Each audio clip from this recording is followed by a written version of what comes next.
Salut les amis, on se retrouve aujourd'hui dans une nouvelle vidéo. On va parler de Klaviyo et de l'installation d'un domaine d'envoi personnalisé.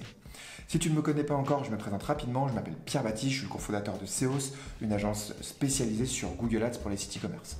En parallèle de ça, j'ai un média qui s'appelle e-commerçons sur lequel je poste énormément de contenu pour aider les e-commerçants ambitieux à développer leur chiffre d'affaires, notamment à travers un podcast. J'invite les meilleurs experts dans tous les domaines qui touchent de près ou de loin au e-commerce, le mailing, tout ce qui est aussi Pinterest, l'influence, etc. Il y a énormément de sujets différents. Donc je te laisse tous les liens en description pour aller voir ça si ça t'intéresse. Et on est parti sur notre sujet du jour. Alors pourquoi s'intéresser à son domaine d'envoi personnalisé lorsque l'on veut faire de l'email marketing avec Klaviyo, mais avec n'importe quel autre outil d'email? Eh bien tout simplement parce qu'un domaine d'envoi personnalisé va te permettre de construire ta réputation email. C'est quoi une réputation email? Eh bien tout simplement c'est un peu la réputation que tu vas avoir auprès des fournisseurs d'email, de messagerie plus ou moins. Donc je pense à Gmail, Outlook, Yahoo, etc. En quoi c'est important? Eh bien en fait, plus ta réputation va être importante, plus tu auras ce qu'on appelle un taux de délivrabilité qui sera élevé. Donc ça veut dire que tu auras plus de chances que tes emails arrivent dans la boîte principale de tes prospects ou en tout cas des personnes abonnées à ta newsletter. Et donc c'est hyper important d'avoir un domaine d'envoi personnalisé parce que si tu n'en as pas un, tu vas utiliser le même domaine que toutes les autres personnes qui ne l'ont pas paramétré. Donc c'est le domaine Klaviyo. Et donc potentiellement tu vas être impacté négativement par les comportements des autres qui ont peut-être détruit un peu le domaine Klaviyo et donc envoyer tes mails directement dans l'onglet newsletter ou promotion de Gmail par exemple, ou alors directement dans les spams, ce qui est le pire. Donc je vais te montrer, on va transférer sur mon ordi maintenant, je vais te montrer comment mettre ça en place sur Klaviyo avec OVH. Tu vas voir que ça peut paraître un peu technique, mais c'est pas si compliqué que ça. Donc là, on est justement dans mon Klaviyo. Et dans mon Klaviyo, on va. C'est sur mon site e-commerce. Donc tu vois, il y a quelques stats sur le côté. Je te laisserai regarder plus en détail si ça t'intéresse. Sachant qu'on est vraiment en train de lancer une stratégie email. Donc c'est vraiment le début. Ce que je te propose de faire tout simplement, c'est qu'on va aller en fait dans les paramétrages de Klaviyo. Donc en bas à gauche, tu cliques sur la petite boîte. Tu vas dans Settings. Et une fois que tu es dans Settings, tu vas voir, il y a un panneau un peu compliqué qui va dans tous les sens. Ici, tu vas avoir en fait tout un tas de settings et tu vas dans More ici. Hop. Et tu vas aller choisir ici ton Domain and Hosting. Une fois que tu es dans Domain and Hosting, tu vois en fait, il y a marqué Dedicated Sending Domain. Donc c'est un domaine d'envoi dédié. Ce domaine d'envoi dédié, eh bien, moi je l'ai mis en place déjà depuis avril 2022, mais je vais te montrer plus en détail comment faire ça précisément. Donc en fait, tu vois, tu as ton root domain.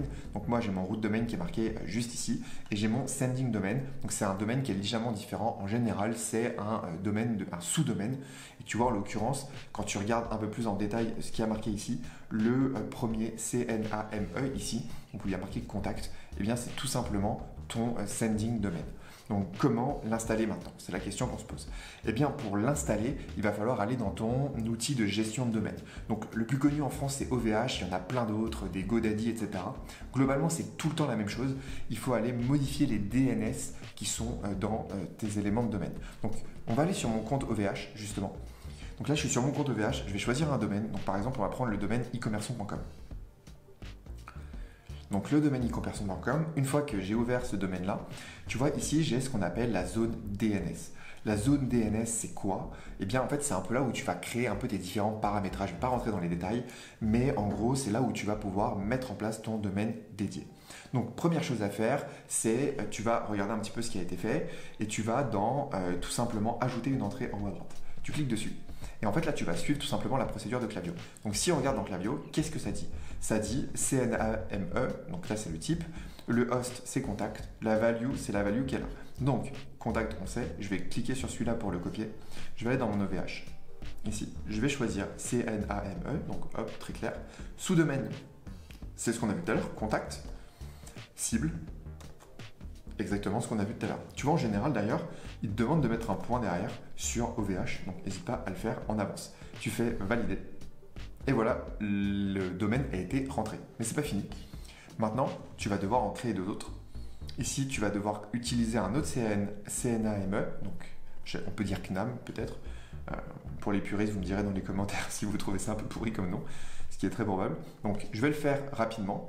Donc là, on colle la même chose ici.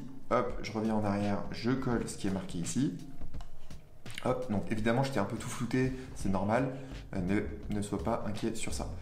Hop, l'autre point qui se passe derrière, c'est on va prendre le dernier, le domaine key numéro 3. Je vais faire pareil, j'ajoute l'entrée. Je fais CNAM, BIM. Je rajoute ce qui a marqué là, le KL domain key, et je vais copier-coller le troisième élément. Valider, suivant, valider, Klaviyo. Une fois que ça c'est fait, il y a un dernier élément, et là tu vois, c'est pas un CNAM, c'est un texte. Donc là c'est pareil, tu vas aller dans OVH Cloud, tu vas dans ajouter une entrée. Là tu descends un petit peu, et en fait tu te rends compte que ici, dans champ étendu, tu as TXT, donc c'est champ texte. Donc là tu vas faire le même sujet.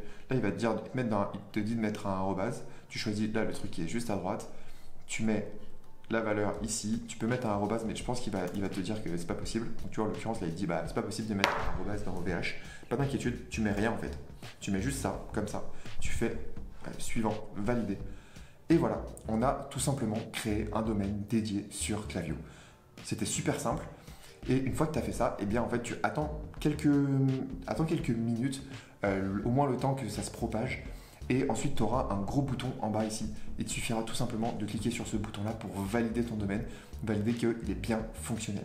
Moi en l'occurrence, comme tu peux le voir, il est déjà fonctionnel, il a enlevé le bouton. Il suffit tout simplement du coup de valider ton domaine. Si ce n'est pas le cas, n'hésite pas à attendre, ça peut prendre jusqu'à 24 heures à se propager les informations. Donc tu retestes le lendemain pour voir si ça fonctionne, c'est pas immédiat.